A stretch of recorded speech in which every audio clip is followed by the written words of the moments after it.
फातिमा की रानी माँ, प्रभु यीशु की माँ, आसरा तू ही है माँ।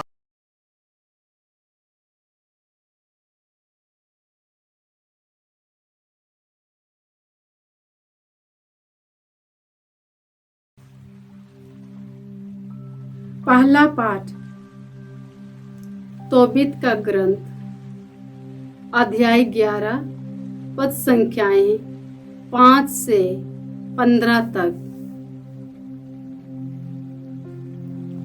अन्ना प्रतिदिन पहाड़ी की चोटी पर रास्ते के किनारे बैठती थी, जहां से वह दूर दूर तक देख सकती थी। वह किसी दिन इस प्रकार अपने पुत्र के आने की प्रतीक्षा में बैठी हुई थी कि उसने उसे दूर से आते देखा। उसने उसे तुरंत पहचान लिया और दौड़ती हुई अपने पति से पुकार कर कहा, सुनो, तुम्हारा पुत्र आ रहा है। उधर रफाएल ने तोबियास से कहा, अपने घर पहुंचकर सबसे पहले अपने प्रभु ईश्वर की आराधना कीजिए और उसे धन्यवाद दीजिए। इसके बाद पिता के पास जाकर उसका चुम्बन कीजिए। उनकी आंखों पर मछली के उस पित्त का लेप दीजिए जो आपके पास है। मैं आपको विश्वास दिलाता हूँ कि उनकी आंखें तुरंत खुल जाएगी, जिससे आपके पिताजी सूर्य का प्रकाश देख सकेंगे और आपके दर्शनों से आनंदित हो उठेंगे। जो कुत्ता उनके साथ गया था, वह दौड़ता हुआ उनसे आगे बढ़ा और खुशी के मारे दुम हिलाता हुआ उनके आगमन की खबर देने आया। तब अंधा पिता उठ खड़ा हो गया और लड़खड़ाता हुआ दौड़ने लगा। वह नौकर का हाथ पकड़कर दौड़ता हुआ अपने पुत्र की अगवानी करने निकला। उसने उससे गले लगा लिया और उसका चुम्बन किया। उसकी पत्नी ने भी यही किया और दोनों आनंद के अतिरेक से रोने लगे। ईश्वर की आराधना तथा धन्यवाद करने के बाद वे बैठ गए। तब तोबियास ने मछली का कुछ पित्त लेकर अपने पिता की आंखों पर लगा दिया। आधा घंटा प्रतीक्षा करने के बाद अंडे की झिल्ली की तरह एक सफेद पदार्थ उसकी आंखों से निकलने लगा। तोबियास ने उससे पकड़कर अपने पिता की आंखों से अलग कर दिया और उसी समय उसकी आंखों में फिर ज्योति आ गई।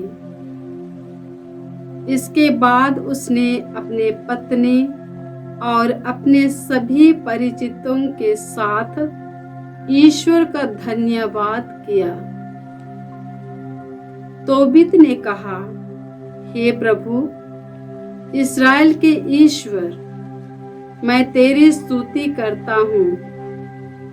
तूने मुझे दंड दिया और तूने मुझे स्वस्थ भी किया और अब मैं फिर अपने पुत्र तोबियास को देख सकता हूँ। प्रभु की वाणी। ईश्वर को धन्यवाद। वचन अनुवाक्य। मेरी आत्मा प्रभु की स्तुति करे। मेरी आत्मा प्रभु की स्तुति करे। मेरी आत्मा प्रभु की स्तुति करे। मैं जीवन भर प्रभु की स्तुति करूंगा। अपने ईश्वर के आदर में सदा ही गीत गाता रहूंगा। अनुवाक्या, मेरी आत्मा प्रभु की स्तुति करे। मेरी आत्मा प्रभु की स्तुति करे। प्रभु सदा ही सत्य प्रतिज्ञा है। वह दलितों को न्याय दिलाता है। वह भूखों को तृप्त करता और बंदियों को मुक्त कर देता है।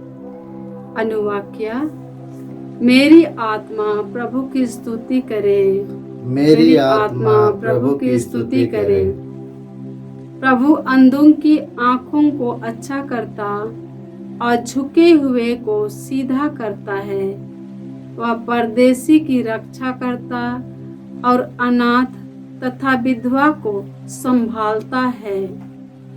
अनुवाक्या, मेरी आत्मा प्रभु की स्तुति करे। मेरी आत्मा प्रभु की स्तुति करे। प्रभु धर्मियों को प्यार करता और विधर्मियों के मार्ग में बाधा डालता है। प्रभु सियोन का ईश्वर युगानुयुग राज्य करता रहेगा। अनुवाक्या, मेरी आत्मा प्रभु की स्तुति करे। मेरी आत्मा प्रभु की स्तुति करे। जय घोष। हालेलुया। प्रभु कहते हैं, यदि कोई मुझे प्यार करेगा तो वह मेरी शिक्षा पर चलेगा। मेरा पिता उससे प्यार करेगा और हम उसके पास आकर उसमें निवास करेंगे। हालेलुया।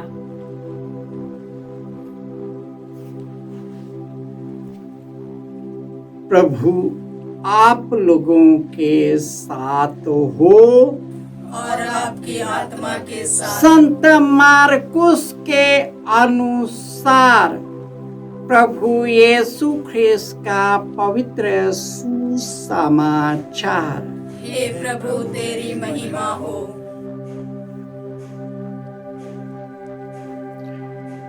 अध्याय 12 पद संख्याएं 35 से 37।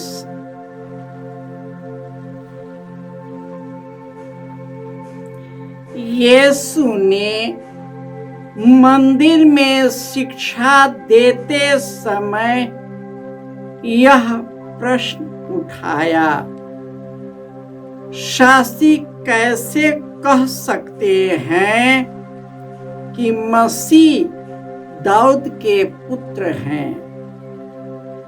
दाऊद ने स्वयं पवित्र आत्मा की प्रेरणा से कहा, प्रभु ने मेरा प्रभु से कहा है,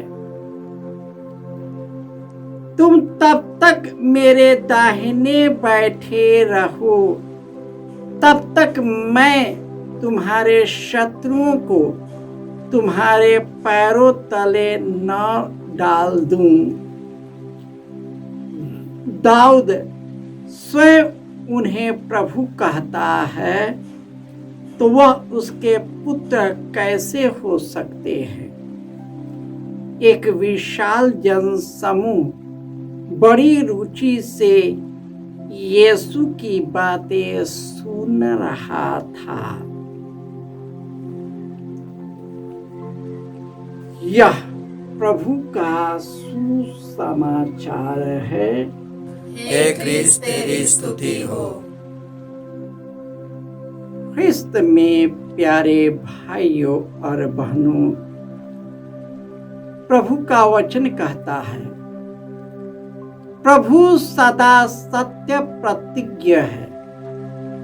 वह दलितों को न्याय दिलाता, भूखों को तृप्त करता, बंधियों को मुक्त करता, अंधों को अंधों को दृष्टि दान देता, झुके हुए को सीधा करता है, परदेशी की रक्षा करता है, विधवा को संभालता है, धर्मियों को प्यार करता है और विधर्मियों के मार्ग में बाधा डालता है। वह युग युगों तक अपना राज्य करता रहेगा। जो प्रभु के मार्ग पर चलेगा, प्रभु पर भरोसा करेगा, उसे प्यार करेगा, वह विचलित नहीं होगा। और यीशु ने कहा है, यदि कोई मुझे प्यार करेगा तो वह मेरी शिक्षा पर चलेगा। मेरा पिता उससे प्यार करेगा और हम उसके पास आकर निवास करेंगे। आज के पहले पाठ में तोबित ईश्वर पर भरोसा करता है। दुख और विपत्ति में ईश्वर उसकी शक्ति बनता है। वह अपने दूत राफाएल को उसके पुत्र के लिए सुयोग्य वधु को ढूंढता है। ईश्वर सारा का सब विपत्ति दूर करता है, उसे निंदा और अपमान से बचाता है, क्योंकि उसका विश्वास ईश्वर पर अटूट है। दुखों में भी ईश्वर के साथ रोता है, ईश्वर के साथ हंसता है। इस प्रकार राफाएल दूत ने सारा जो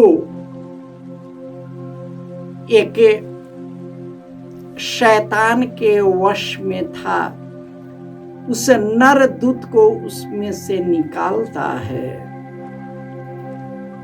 उसके पुत्र को एक विशालकाय मछली से बचाता है और उसके पिता को दृष्टि दान देता है। और उसके पिता ने जब वे अपने देश से निष्कासित किए जा रहे थे, तो उन्होंने एक जगह पर अपनी संपत्ति रखी थी, उसे भी पा लिया। और इस प्रकार सुख हो या दुख हो, जो ईश्वर पर भरोसा करते हुए उसे प्यार करते हैं, ईश्वर उनकी सुधता है। हमारे केंद्र में कई दुखी लोग आते हैं, निराश, हताश, और अपने परिवार और अपने ही लोगों से दुत्कारे जाते हैं, लेकिन उनका विश्वास ईश्वर में अटूट रहता है और ईश्वर की कृपा से वे भर जाते हैं। हर एक सप्ताह में हमारे प्रार्थना के बाद अंतिम दिन साक्ष्य में कई लोग बताते हैं कि उनका दुख कैसे दूर हो गया। वे बहुत दुखी होकर आए थे, लेकिन ईश्वर में आनंदित होकर जाते हैं, क्योंकि ईश्वर किसी का परित्याग नहीं करता, उस पापी को भी नहीं छोड़ता जो अपने पश्चातापी हृदय से उनके पास आते हैं, रो रो करके पश्चाताप करते हैं, अपने विरोधियों को क्षमा करते हैं। ईश्वर उन पर अनुग्रह बरसाता है।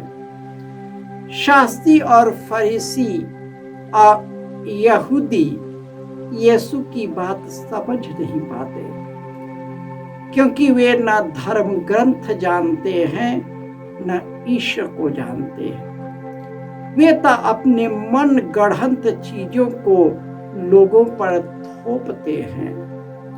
हमारे शासक और अधिकारी यही करते हैं, अपने इच्छाओं को थोप कर लोगों पर निरंकुश शासन करते हैं, लेकिन वह सब समाप्त होता है और अंत में ईश्वर ही विजय होता है। हम यीशु की सहायता से सब चीज कर लेंगे, क्योंकि वही हमारा बल है।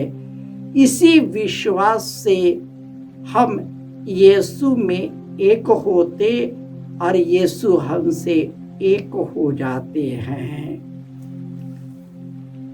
जय यीशु।